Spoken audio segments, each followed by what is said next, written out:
long era. Well, who would you all consider the best running back in the last 2 years in pro football? Last 2 years. 2 years. Oh, Barry Sanders. There's no question. Without a doubt. Okay. Just like you, the best of all time. There is no doubt. When you talk about running backs, I get blanked out. I only know one. That's number 32. Everybody else is a pretender. Number 32. Who? OJ? OJ is a pretender. We compare everybody to you. You all saw Buffalo, right? Oh, yeah. I'm glad you said that. That young man can play some football.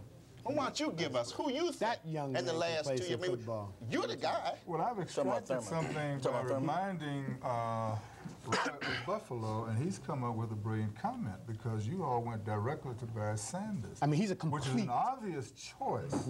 But then when you look at true running, talk about Riggins in his last couple of years, last 3 years, that's true running because true running means you can control a drive.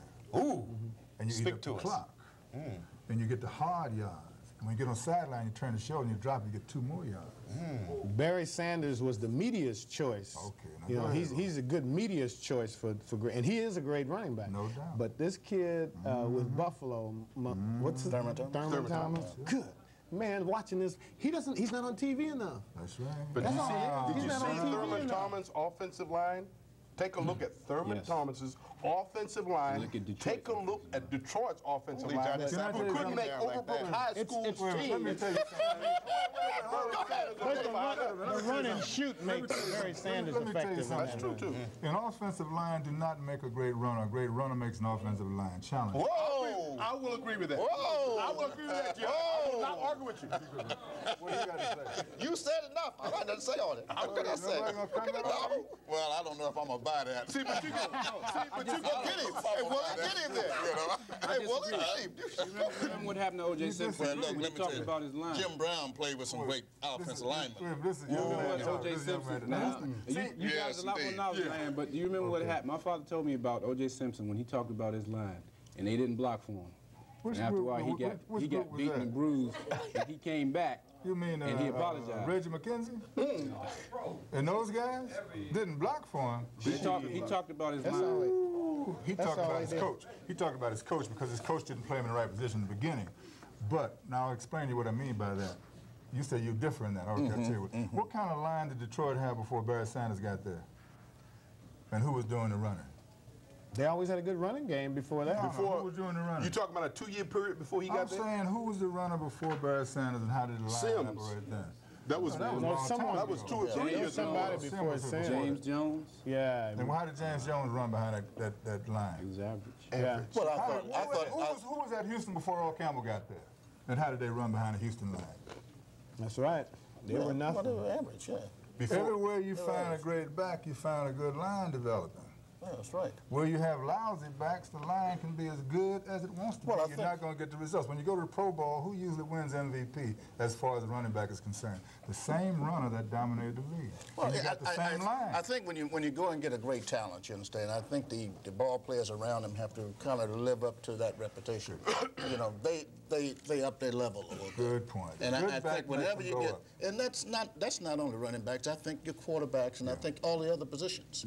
Absolutely. You know, that's the point and I think that's the measure really of a great team is when you have that, and when you have that thing that you can point to and say, well, this guy is great, and if I'm gonna play with him, I'm gonna have to kind of measure up to him. And you know, in Green Bay, you had all-stars in every position. Yeah. So every day you went out there, you asked the question earlier. You know, you had guys who were rejects other places. I thought we had an average team in '70 with the Baltimore Colts that won the Super Bowl. I didn't think of us. We had some good.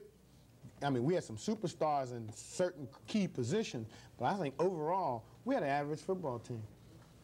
We had a very average football team. Get good but as coaching. a team, you get as a good team, coaching, you know, we were a great team. You get a guy, you know, who can take, you know, a group of guys, you know, who can work together, you know, create a good working atmosphere, and try to keep everybody reasonably happy. Give us an example of that, exactly what you're talking about. I think, you know, I think the Redskins are that.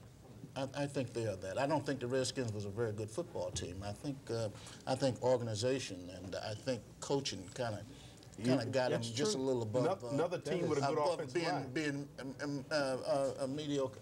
You know. Well, what about the New York Giants? Another team with a good offensive line. Well, I think the offensive line had to do with it? Oh yeah. I think the Giants are just structured well with great coaching.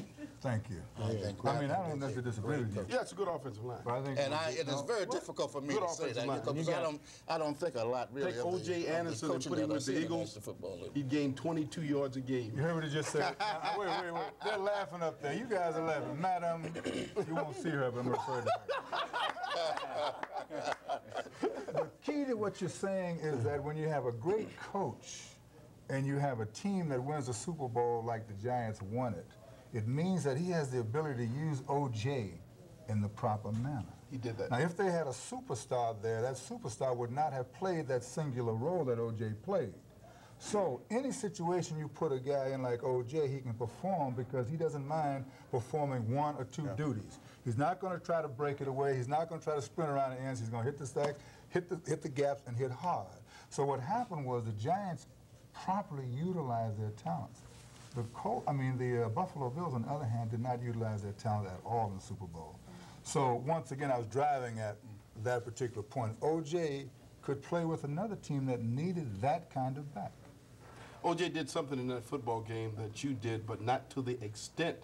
Oh, that arm? Yeah, but you didn't swing yours like he did. He took his from here and brought it up. You used to just put yours out. You were so darn strong that when you put yours out there like that, people just fell off. Before we wrap up, I know, Roy, you want to get in. Wrap it up? No. Before we wrap up, well, I want Johnny Sample to tell a story about how he was playing on the defensive backfield. Johnny, tell the story about Jim Brown. Yeah.